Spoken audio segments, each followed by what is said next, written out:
Oh yeah. Oh, that's a good one. Ooh! Hey, what's up? Didn't see you there. What am I doing? I'm just on the computer doing stuff. It doesn't matter, okay? It doesn't matter. I'll tell you what I'm not doing. I'm not taking pictures of other people's photos on the computer to pretend like they're mine. That'd be so weird. I'm not doing that. Let's talk about something else. It's 2018. We're well into 2018. So I decided to hop on the trend. I'm just going to show my favorite photos from 2017. So let's take a look. Alright, so I didn't say these were my best photos. They're just photos that have grown on me. Some of them are my best, maybe. I don't have a favorite. I feel like I've heard, you know, a lot of actors don't like to watch their own movies. And a lot of painters don't really like their own paintings. A lot of artists are really critical of their own work.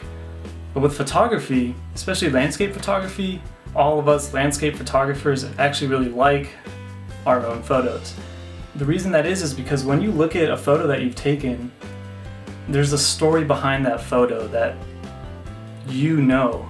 You got up early before sunrise and hiked up to this awesome viewpoint in the dark and in the cold, and then were treated to an awesome sunrise.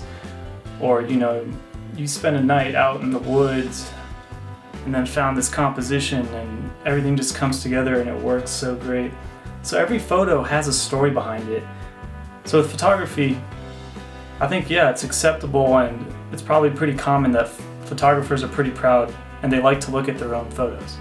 This last year in 2017, I did a trip down to Patagonia with my brother, and so you'll see a lot of these photos are from that trip.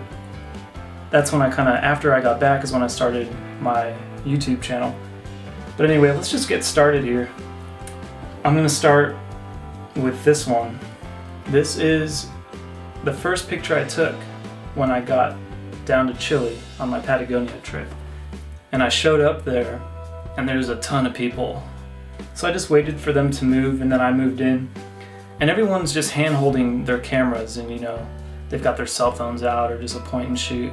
And I'm setting up with the tripod. I put a polarizer on, I put a filter on, and some guy next to me told me in Spanish, he's like, with all that equipment, this photo better turn out good.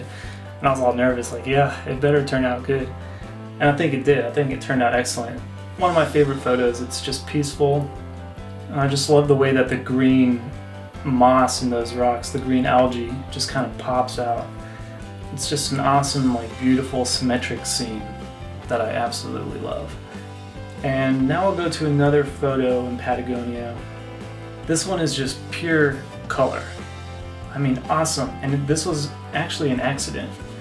If you look really closely, if you were to blow this up and zoom in, it's either not completely out of focus or I bumped the camera a little bit. It's a long exposure. And so the image isn't sharp, but it's still awesome. What I actually did was I was waking up early before the sunrise to go photograph a lake.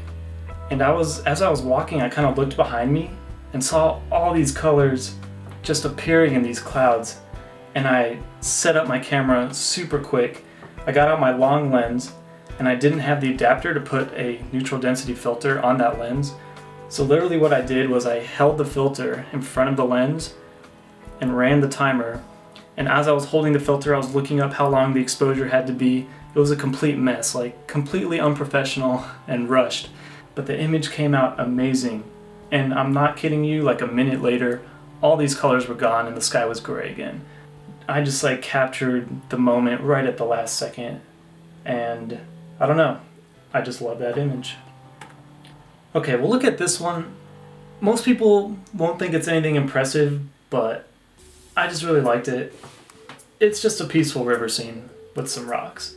It was a very cloudy day, and some sunlight had just happened to kind of break through the clouds. Not direct sunlight, it was diffused sunlight, but it broke through a patch of some thinner clouds and like illuminated the left side here and illuminated these rocks. And I just happened to be setting up and standing there, took some photos, and I just think it came out great. Just a beautiful winding river through this valley in Chile. Alright, these next two pictures were taken in Argentina. Let me start with this one. It's It's very simple. I wouldn't say abstract, but it's just a simple, pleasing photo. What everybody did, I mean, there were some photo workshops going on this day when I woke up in the morning, and all of them hiked up to this point, this lake, like way up in the mountains, to photograph a ridge up there in the sunlight. Just from looking on pictures I'd seen online, I just didn't want to hike up in the morning. So I just stayed down in the valley and was walking around.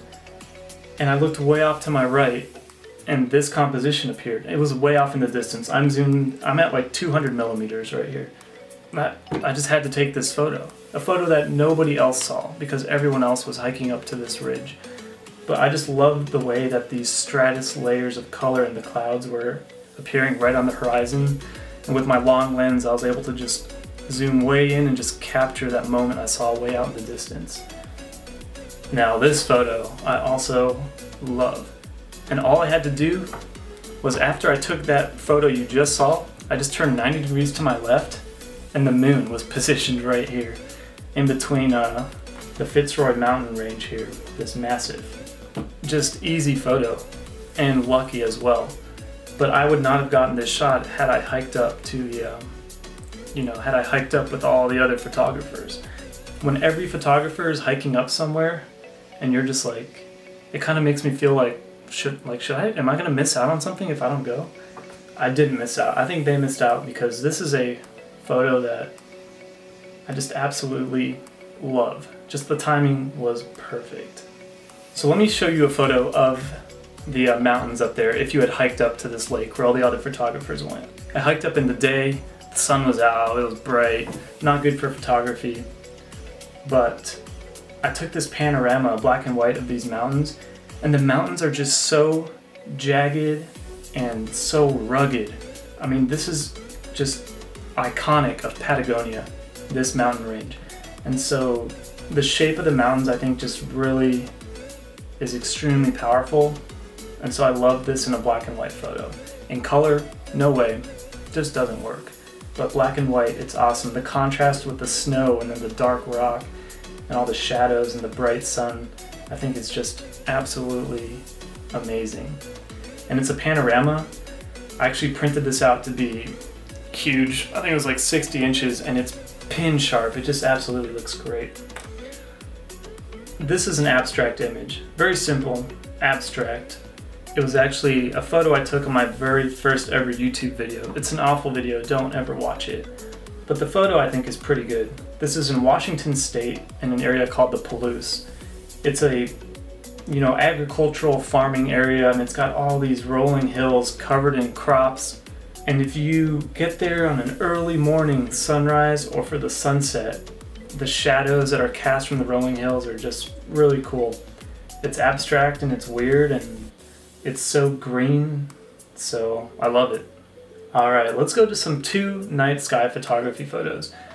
I took these on a backpacking trip in the Cascade Mountains in Washington State. So my first one was a very long exposure, I think it was 14 minutes maybe, and I just love the way that the lake kind of curves its way out into the distance. And then the star trails, it's just amazing. And then the blue tone, everything's just blue. It's just a peaceful photo. And then a Milky Way shot. This is a great photo. The trees are not sharp because the wind was blowing and it's a 25-second exposure, maybe 30 seconds. I had to wake up at like 3 in the morning to have the Milky Way positioned right where it is here. You just have a huge scale of these up-close trees that lead you down into the background. Way out in the distance is Mount Adams, and then the universe, the galaxy, the Milky Way, right there with the galactic center right above the horizon. So just an excellent photo, I thought. And then I think I'll share one more. I've lost count of how many I've gone over. This last photo is from my trip to Guam. I made a YouTube video of this. Picked out this tree. First of all, that composition is just incredible. Where do you find a tree like that? That's just standing alone on a little rock. And then the colors in the dirt were so vivid. And to top it off, the sun was rising behind me. So I had this great soft light and it just lit up these clouds in the background. And just with a little bit of retouching on the computer, bringing out those colors a little bit, I just think it came out to be an awesome, awesome photo. And it was just easy to take. I think those are probably my favorite photos. I think that's enough for now. I do have some more videos coming up, some great photos included and then some average photos included, but that's fine. But yeah, stay tuned, like and subscribe if you'd like. I really appreciate you watching this video. Thanks again. Hope everyone has a great 2018 and a great 2019 and a great 2020, 21, 22, 23. Have a great time just shooting, getting out there, enjoying the outdoors, because that's what it's really all about. Thanks for watching.